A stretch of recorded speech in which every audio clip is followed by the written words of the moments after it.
Okay, Ollie, we are back, and now I would love to talk a little bit about what people can do individually and collectively. I've had two ideas myself. We've got an election coming up, and a little shake-up of democracy. What I would love to see on the election ballot is an extra box with the term self that you could tick, and if you ticked that box, then you had the right to vote on whatever legislation was going through the parliament. Now, we often see here in Australia, and we've certainly seen it in the States and elsewhere, where politicians will get in on a particular platform, but what they'll end up doing is just reversing their position once they're in power. And ultimately, a way to stop that from happening would be a good thing. So there was an idea of you can actually participate in your democracy. I think that would be a really good thing and possible, certainly with today's technology. And the second idea, which are the only real two ideas I can sort of think that have any clout to them, is be careful what you spend your money on. You know, you don't want to be feeding the beast. If you know that there are organisations, corporates who are doing really shoddy stuff, you know, don't spend your money with them. Find companies who are decent companies. And what people don't seem to understand with corporations is that, in actual fact, they are like big, long road trains. And it takes a long time for them to get going, and it takes them a long time to slow down.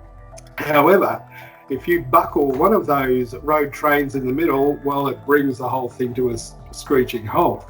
And how this might be correlated to the corporatocracy is if you boycotted a large corporate company for a month. If everyone did that, all of a sudden there's your buckle in the middle of the road train that really causes them to, hopefully take a good look at why people are boycotting them and correct that, or to buckle over.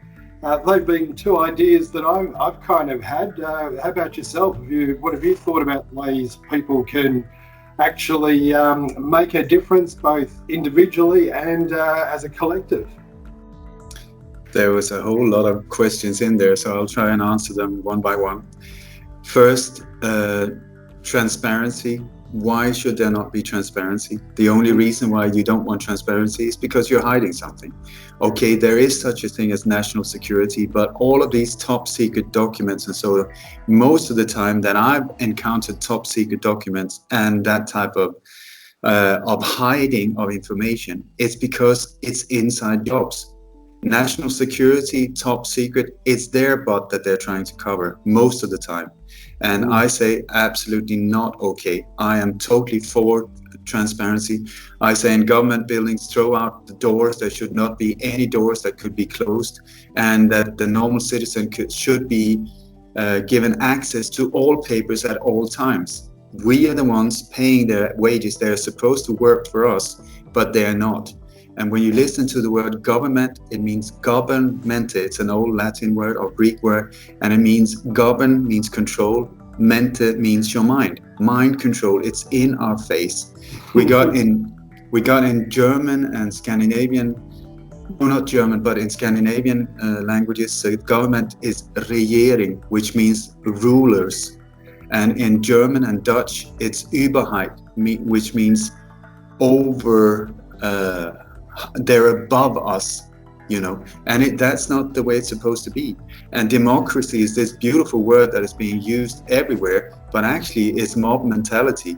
If 50 people say hang the bastard and 2 say don't do it, democracy would say, well, let's hang him. What we should let us be led by is the heart, the rules of the heart. We know, we've been born with this GPS inside that knows the difference between right and wrong. It's not that complicated. I think it's probably as simple as, you know, if you wouldn't like it done to you, don't do it to other people. You know, there you go. You know, just a single simple sentence that kind of really wraps it up. But, you take the psychopaths out of it who really don't care about anything. But any other thinking person is just going to, you should be there thinking, I wouldn't want someone to do that to me, but bugger it, if it'll get me, if I can stand on their fingers and then stand on their head as I get to where I want to go. All's fair in love and war, and, all's not fair in love and war. And also, you were talking about politics. I'm so not interested in politics because for me, after all of these years, I just see it as a rigged theater play. It's all countries that I know of, the whole system is set up similar. It's you got like 5 fingers on one hand, that one is left, that is right, and then you got like 3 in the middle where there are different options. But it doesn't matter which finger you choose because it's still the same hand connected to the same body. And so what are you going to do? And because these 5 also have not been elected most of the time, many times they're selected. So it doesn't matter which one do you pick. And they will tell you all the fancy stuff you want to hear before the election. And they will do exactly what they want to themselves, being loyal to some very dark forces behind the scenes after the election. So for me, it's like, why do people even bother? I mean, it is so obviously a waste of time that if you put your power there, well, you're a sucker, and then why are you complaining? You are the ones that are sort of feeding that beast. So I say we need to take the power back to ourselves and not wait for the government to solve this problem, because they would never ever solve themselves. They are fine where they are, they're thriving, but we need to take the personal power back.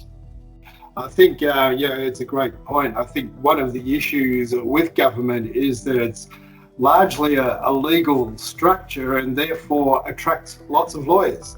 And I know within the Australian Parliament, I think more than half of the members are lawyers.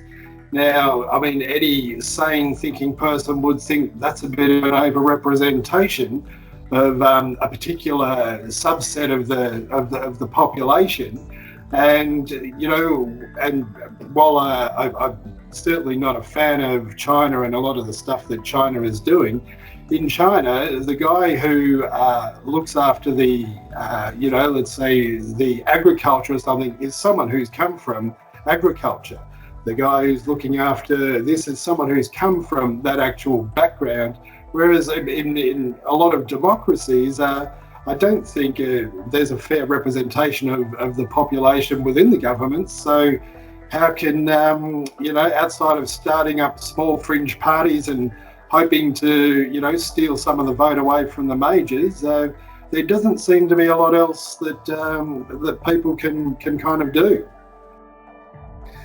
As far as I know, this is what I've been informed about.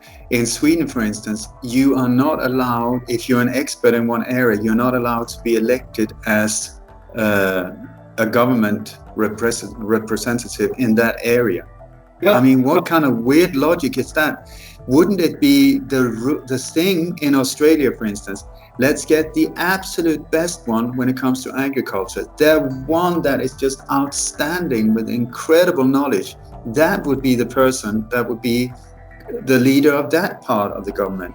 When it comes to finances, get the best people in there. Let the absolute wonder, but also there should be like a heart check, that the heart is in the right place and the ego is deflated. So it's not an ego way. Also, the wages should go way down. Sort of the same as bus drivers. I would say in many ways bus drivers have a bigger responsibility, but that so that there's no temptation of corruption. And also, if there is any kind of financing or funding behind politicians, they should be like Formula One drivers with all of the stickers on their suit saying, I'm backed by this and this and this and this and this. But I think what you were saying, I just want to say Max Igan also, he was asked, do you vote? He says, I don't support organized crime. I think that was a fantastic answer. But what you were talking about letting your money talk, that is interesting, because this is where they get hurt. If you suddenly divert your money in a different direction, they get worried. because these are mostly spineless individuals, not a lot of courage, and they live on, we're feeding them, just like you said. So if we suddenly say, well, if you don't behave, out goes the money. They will not come your way. It's the same with corporations or politicians, whatever. If you put your money that way, and I would suggest go on local, whatever it is, local small shops, groceries, farmers, whatever, locally support that instead of these big international beasts that are just eating us up alive. I mean, wherever I go in Europe, it looks the same now. It's the same shops, the same this, the same that. And all of these small, incredibly, all of these small shops that were specialized in one area or the other, or, steam engines or sewing machines or whatever. It's not that long ago. It's all gone. It's all gone. And everything becomes so vulnerable as well. So to let your money speak, that is a really good idea, I think. Yeah, it's one of those things where really, if people want to, support, go buy the coffee at the local cafe instead of, some multinational. Keep the cafe and its staff in a job, and yeah, it's sad in some ways that really, we've got our vote and we've got our wallet.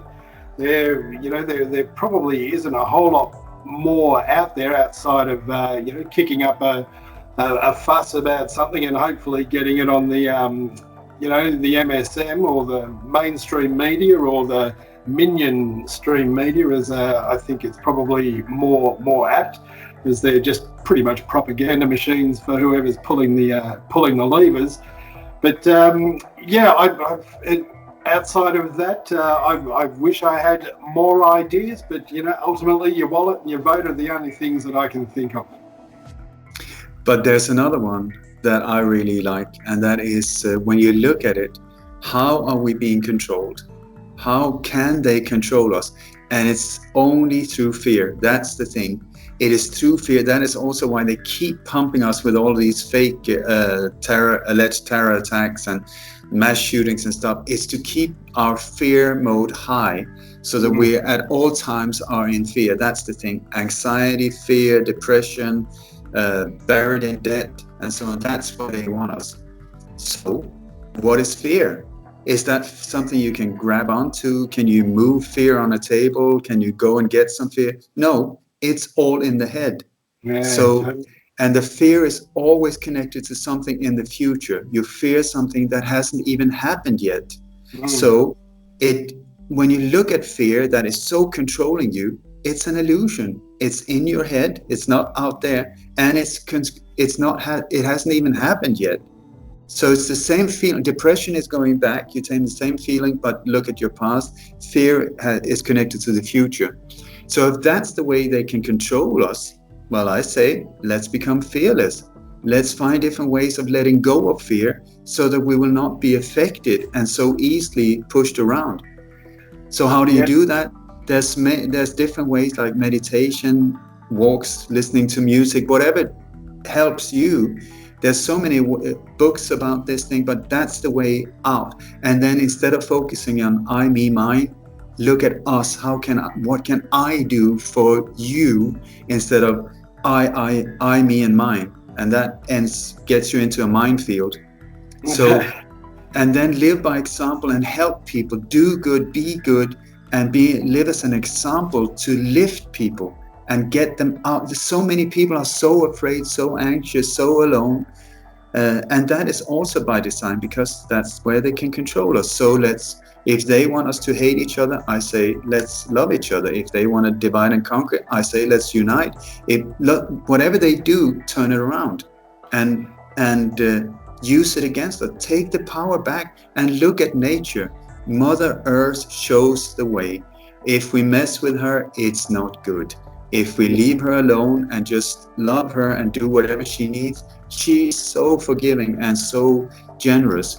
And it's the same, just look at nature and get back in balance. That's the solution every time.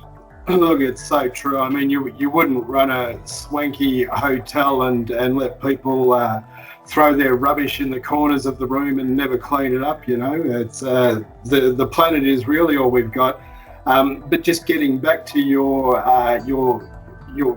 thought that it really is all in your head, I could not agree more. And where I can particularly identify is many years ago, I remember I think someone had insulted me or something, and in my head I heard it 100 times.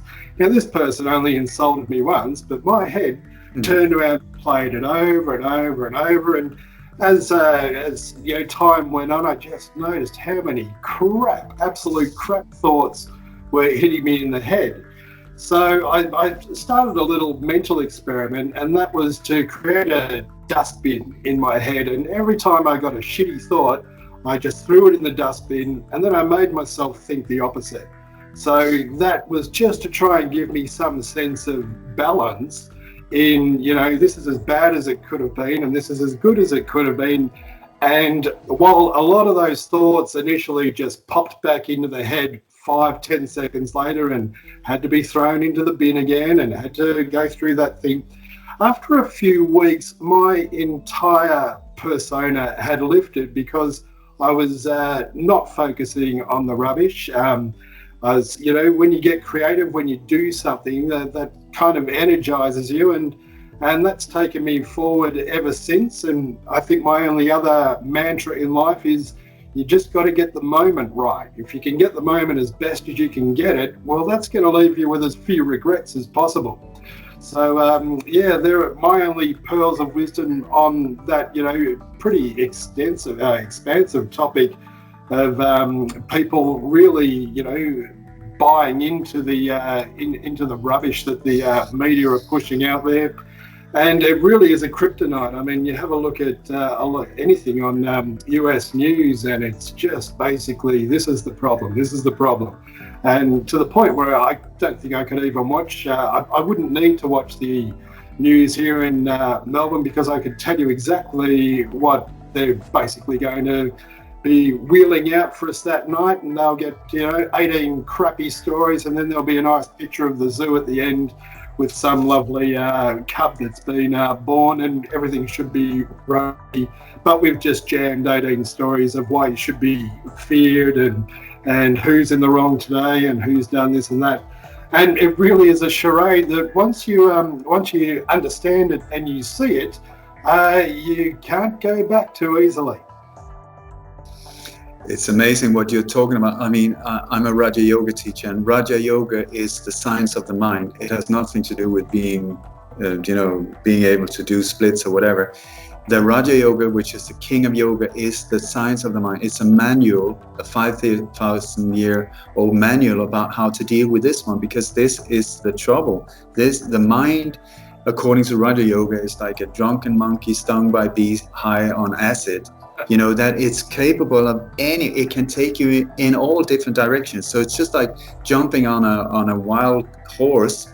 You need to learn how to control it, to pull in the reins so that it will not control you. The mind is exactly the same. And what you described, there's even a term that I forgot, the swap of a negative thought by a positive one, where you just say, stop it, because it's in your mind, and exchange it with a good thought. Then it comes back, you exchange it.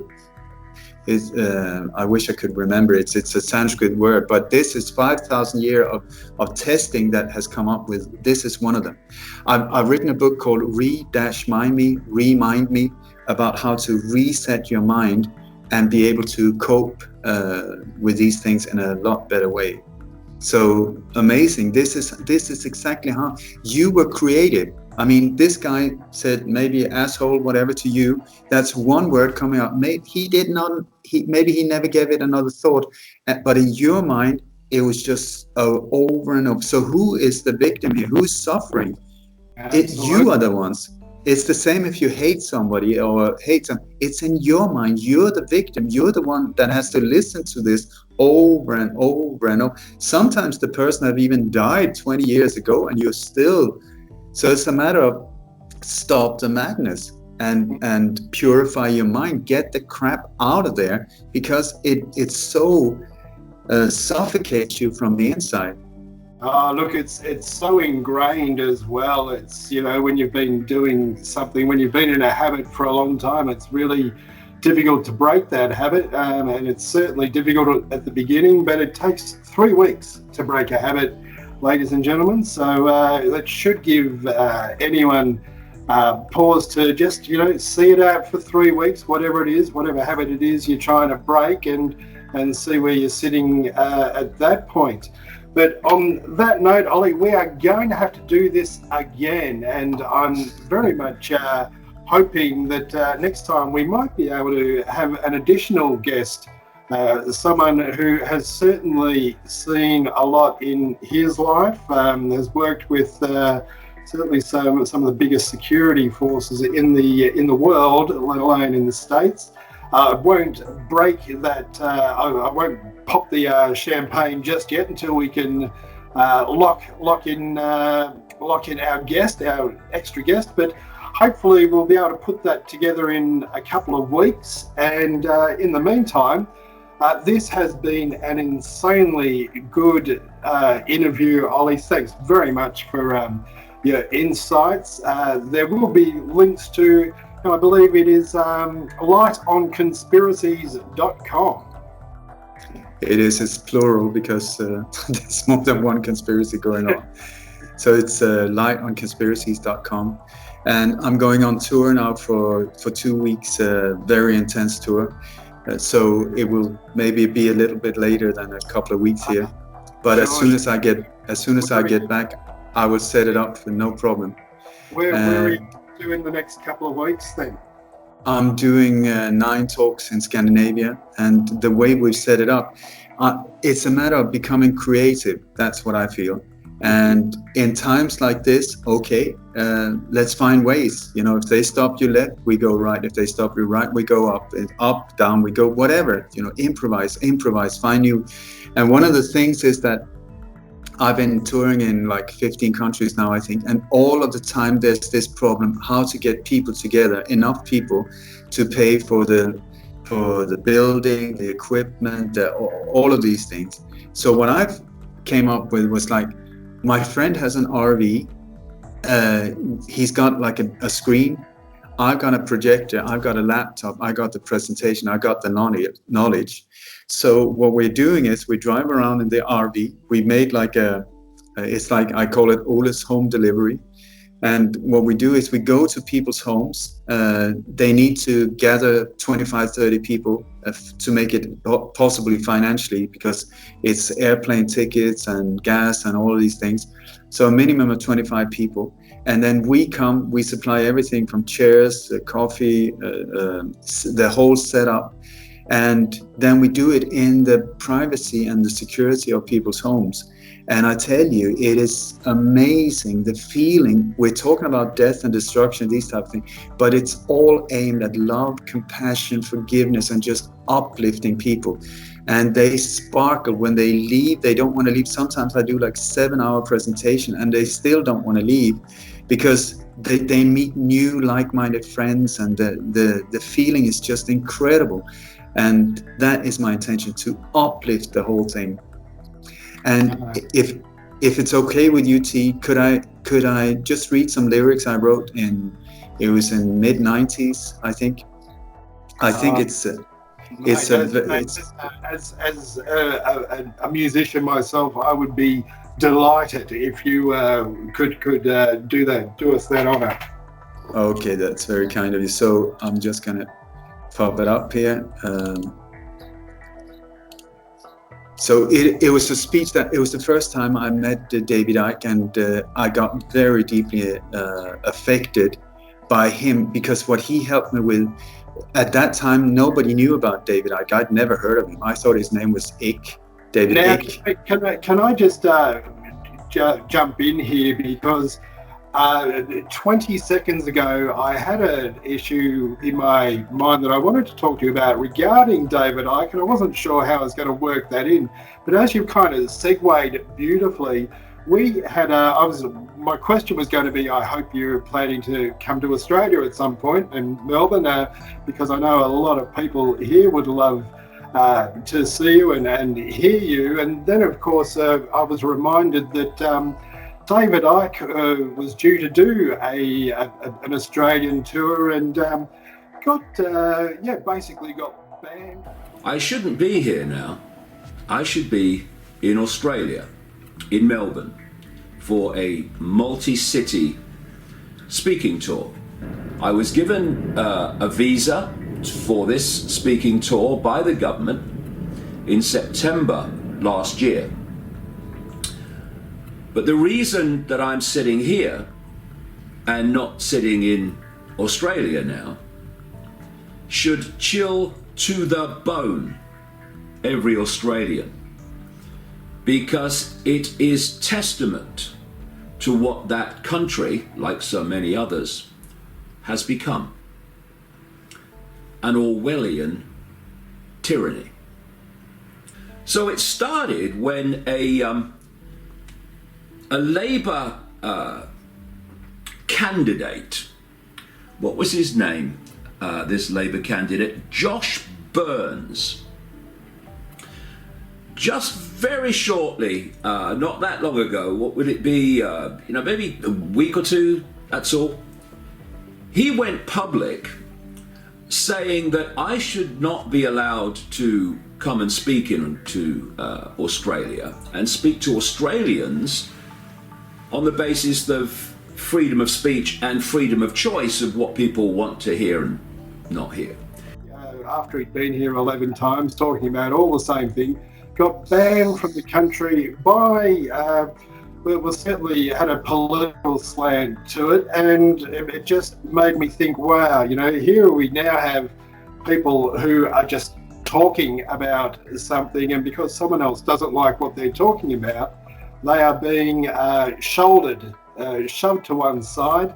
And for any Australians who are listening to this, that happened to like a few weeks ago, and I mentioned that a guy running for Labor in Victoria, Josh Burns, was key and instrumental to having Ike banned. Josh Burns, A, happens to be a member of the Labor Party who are really trying to get themselves back in power, and B, happens to be the guy running in the seat that I work in, that I live in. So I'll be quite vocal about what the government is doing on the terms of Ike.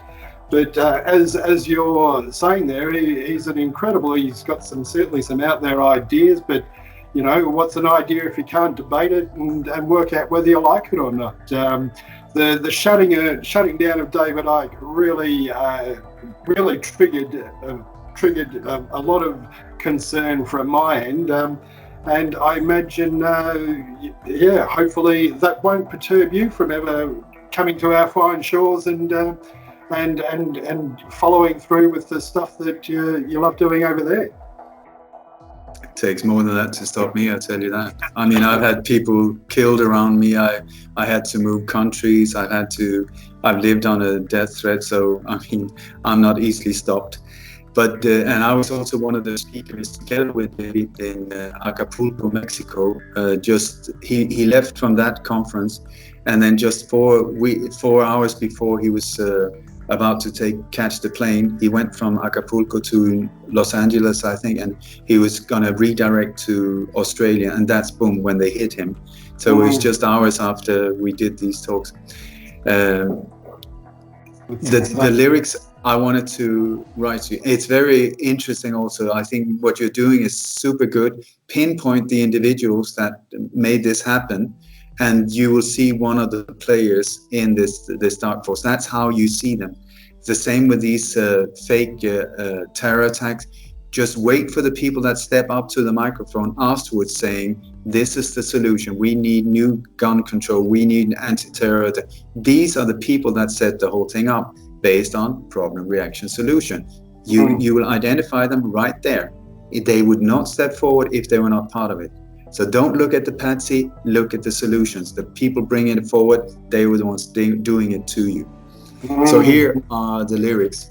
It goes like this. It's also from my album From Prison to Paradise. It's the title song here. It goes, you can find it on my website, by the way, in the column. Just scroll down, there's a player there, you can play all the songs there. Awesome. From Prison to Paradise. Once upon a time, in a place not far from here, there was so much loneliness, despair, and oh so much fear. Darkness ruled all over the land. There were lightning in the sky, causing wars and separation, with no one knowing why. These evil times raised leaders, disguised as kind and true, hiding the truth in the misty fog so only very few people knew. Controlled by an elite few, manipulating you and me, closing out the light and power that can make us all be free. Wake up, we gotta wake up. Wake up, we gotta wake up now. Forced by invisible powers, demanded to conform into shapes unknown to mankind, making him totally abnormal. Drowned in debts and sorrows, blaming others for the lot, made man believe to be inferior, feeling tiny like a dot. But then came times of change, covering countries and their towns. Few became many, and soon the prison walls came down. Starting with the men in the mirror, staring right back into their eyes, understanding that this was a chance to stop those hideous lies. Unhappiness is merely an illusion of misery, based on brainwash and a misconception of true reality. From now on, let's build bridges between our souls and hearts, so we together can rejoice when the final change comes to its start. Wake up, we gotta wake up. Wake up, we gotta wake up now. Turning prison into paradise may seem too much to achieve, but believe me, it only takes one strong spirit to be free. The true power of a pyramid is never ever at the top. Instead, it's we the people that can make this global game stop. Did you get it? Wake up, we gotta wake up now. I wrote this in the mid-90s, and I think it's still very, very up to date. But now we are at the point but then came times of change, covering countries and their towns. That is exactly where we are now.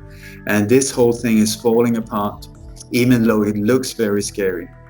So either I'm totally wrong or disillusioned, or I'm correct, and then we're looking at an amazing, beautiful future. But we just had to be brave and stay in focus, stay in compassion, forgiveness, and bravery. It takes courage to stand, to free ourselves. So and don't buy into the bullshit. It is absolutely integral. I would say those lyrics are more prophetic than anything else. It certainly could have been written, 2 weeks ago, as far as all the things that outline. Beautiful lyrics. Thank you very much for that, mate. And I'll look forward to. I've sort of had a couple of ideas for tunes for running through my head as you were saying those. So I'll eagerly go and have a listen and see how that's scrubbed up. But right now, can I finish with a prayer? Sure. Because Please, I'm not a religious person, but I am a spiritual being, as we all are. And this is what I stand for. It goes like this. May the entire universe be filled with peace and joy, love and light. May everyone, and especially the ones who heard us, be filled with peace and joy, love and light. May the light of truth overcome all darkness. So victory to that light. Amen to that, Ollie. That is it's a beautiful prayer. And look, as a spiritual person myself, I certainly believe that, the Creator is out there and must be looking at everything. And let's hope that, I think in so many ways the world has become a better place, considering how many people now live on it, considering how many people harmoniously go about their lives and are able to live life, live out their dreams.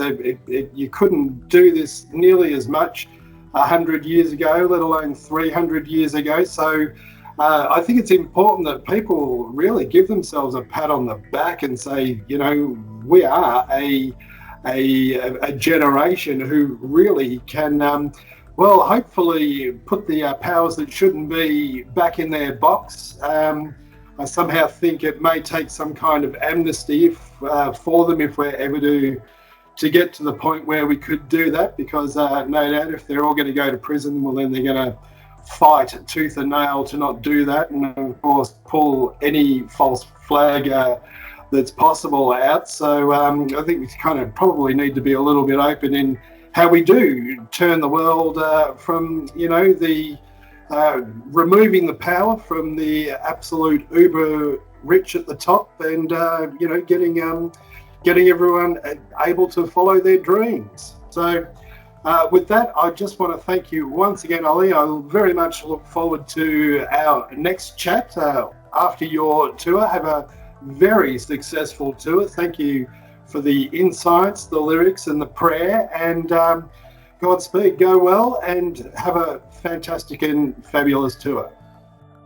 Thank you so much, T, and get me to Australia. I mean, sort it out somehow, tickets, and I'll be there. I won't hesitate a second, and I want to try on your hat, so nothing can stop me. Hey, that sounds like a plan and a deal, Ollie. Everyone else can hear that below. We'll put some ideas together on that one, and I will look forward to talking to you in the very near future. Excellent. Great. Thanks, Ollie.